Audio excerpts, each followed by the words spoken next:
Words carved in stone. Loki, an Aesir, has betrayed Baldur. Baldur is dead. Wotan, breaking silence, calls to Hermod, messenger of the gods, and tells him, Hermod, rise up onto my horse Sleipnir and ride to the kingdom of Muspelheim. There you will now find Baldur. Ask that he be returned to us. And Hermod mounted on the horse of Wotan and rode for 9 nights, and just as when Wotan had to hang on the Yggdrasil tree to recover the rune. Hermod goes ever descending, the messenger of the gods, through dark paths to the subterranean kingdom of Muspelheim, in the hollow earth. He arrived at the doors, where a shadow stood in his way. This is Modgund, guardian of the threshold. I am an Aesir, said Hermod, brother of Baldur, and I come to take him back to the surface of the earth, that we might rebuild beautiful Asgard. Modgund allowed him to pass, and bid him in the direction of the South Pole, having to cross over through the interior of the North Pole. Sleipnir went forward without difficulty, and so Hermod came to where Baldur was to be found, in a spacious room, seated on a high seat of honour. At his side was his wife Nanna. Hermod said to him, Baldur, hear me. The Aesir ask that you come back, that you return to Asgard, but Baldur does not reply. It is heard, however, a deep voice coming from an invisible space.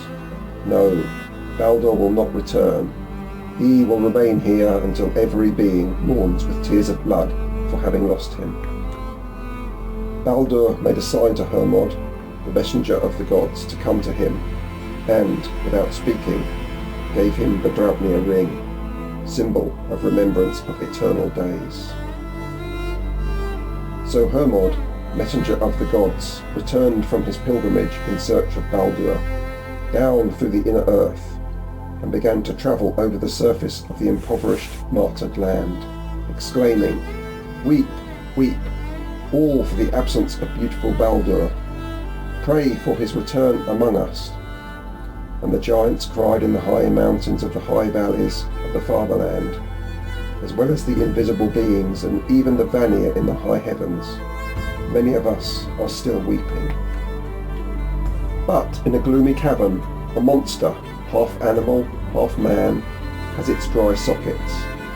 I am Tok, the Obscure, she says, and I am the Fenrir wolf. Why should I weep? How has Baldur ever served me?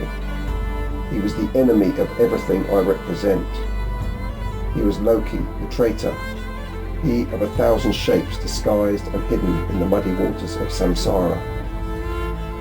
Only when the beings who inhabit the contaminated surface of the earth have wept all their tears at the end of the twilight of the gods, only then will it be possible for Baldur to return, riding the horse Sleipnir, the 8-legged of Wotan.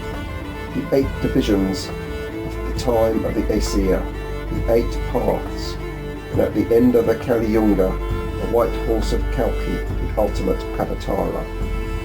In his right hand he will wield the flaming sword, and he will come to rescue the heroes remaining here fighting for the restoration of Asgard. He will come with his wildest heed, his furious horde, his Einherjar, to defeat the traitors and the enemy forever. And the golden age shall return, the reign of Saturn and Rhea, and a lineage of gold, the most precious, will populate one and the other pole. Because I, Hermod, messenger of the gods, have kept the Draupnir ring, the ring of remembrance of eternal days.